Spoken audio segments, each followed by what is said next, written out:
बेटी के हत्यारों को फांसी दो, फांसी दो।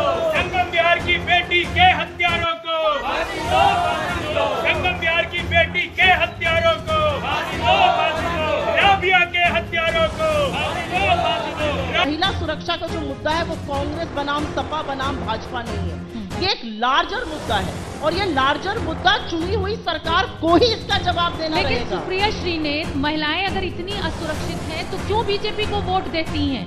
महिला वोटर क्यों मोदी की फैन है? ये जवाब भी तो विपक्ष से मांगा जाएगा। बिल्कुल कि मांगिए अगर जवाब। इतना असुरक्षित सुप्रिया श्री ने, जूही सिंह या अदिति या तमाम महिलाएं अपने को महसूस करती हैं इस देश में, तो फिर मोदी की पॉपुलैरिटी इतना क्यों है? क्यों इतने भारी बहुमत से? नमस्कार, आदाब, सत श्री अकाल। आप देख रहे हैं द नेशन वॉइस।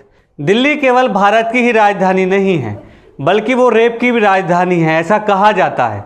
और ये समय समय पर साबित भी होता है, क्योंकि दिल्ली में आए दिन बलात्कार की घटनाएं से दिल्ली दहल नहीं जाती है। अब दिल्ली के लिए आम बात हो चुकी है। जैसे कि दिल्ली में आम आदमी पार्टी की सरकार है, वैसे ही बलात्कार की घटनाएं भी आम हो चुकी हैं।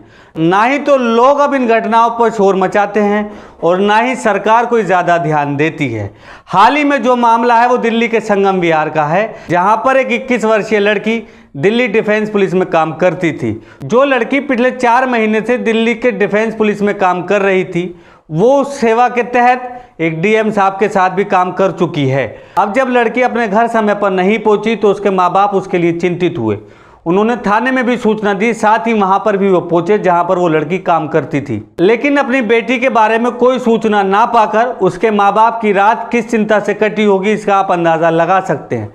सुबह को उन्हें पता चला कि उनकी बेटी का मर्डर भी हो गया है, साथ ही उसका बलात्कार भी हुआ है। सूचना के अनुसार उस लड़की के शरीर को इतनी बर्बरता के साथ जख्मी किया गया, बताया जाता है कि उसके शरीर पर कम से कम 50 बार चाकू से हमला किया गया था।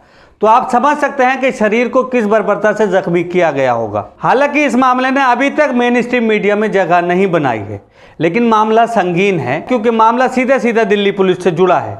लड़की दिल्ली पुलिस के ही डिफेंस में काम करती थी। साथ ही ऐसे मामलों में सरकारों को भी गंभीरता दिखानी चाहिए। केवल चुनाव के समय महिला सुरक्षा का वादा करके और सरकार बनने के बाद उसको अनदेखा करके नहीं गुजरना चाहिए।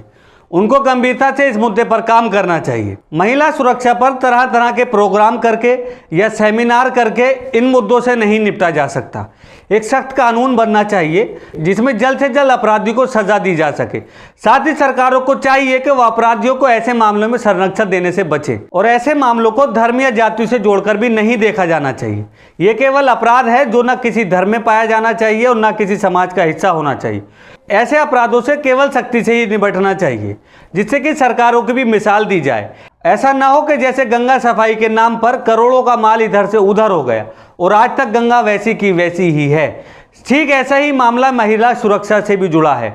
इस नाम पर बहुत सारा पैसा खर्च तो किया जाता है, लेकिन स्थिति दिन ब दिन भयानक होती जा रही है। बलात्कार के मामलों में दिन ब दिन बढ़ोतरी होती जा रही है। जैसे जैसे सरकारें गंभीरता दिखाती हैं, मामले भी वैसे ही वैसे बढ़ते जा रहे हैं।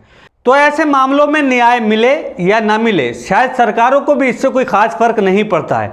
लेकिन महिला सुरक्षा मुद्दे पर चुनाव पहले भी जीते गए हैं, चुनाव बाद में भी जीते जाएंगे और हम और आप सब इसका हिस्सा भी बनेंगे। ना कोई बड़ी आवाज़ उठेगी और ना वो मुद्दा बनेगी। अगर उठेगी तो मीडिया के सहारे दबा दी जाएगी या प्रशासन के सहारे दबा दी जाएगी। लेकिन अगर ऐसे मामलों पर सरकारें और प्रशासन अगर जागरूक नहीं हैं, तो समाज को इसके लिए जागरूक होना पड़ेगा। तभी ऐसे अपराध को समाज से खत्म किया जा सकता है।